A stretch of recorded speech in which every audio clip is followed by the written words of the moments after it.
Les 20 mesures pour redécouper la France du comité Balladur ont de quoi lever quelques inquiétudes. La proposition numéro 1 soumet le regroupement éventuel des régions ou modification de leurs limites à l'accord de toutes les parties concernées. Les Pays de la Loire ont de beaux jours devant eux.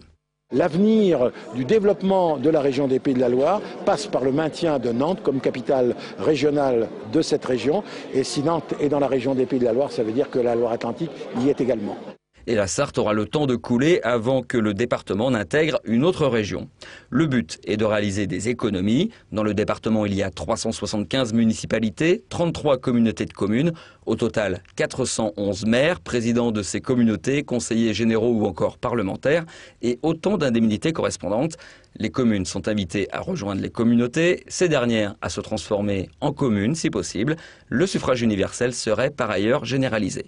Compte tenu de l'importance des compétences qui sont exercées au niveau des intercommunalités comme la métropole, il y a besoin du suffrage universel.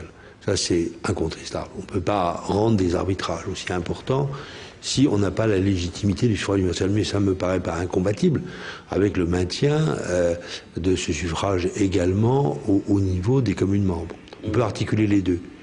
Région d'un côté, ville de l'autre, au milieu, les départements perdent leur canton. Les élus départementaux et régionaux seraient les mêmes.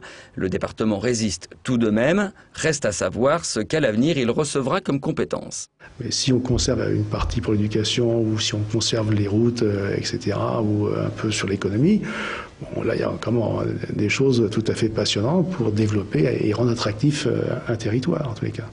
Le débat est déjà ouvert et Nicolas Sarkozy souhaite un projet de loi à l'automne.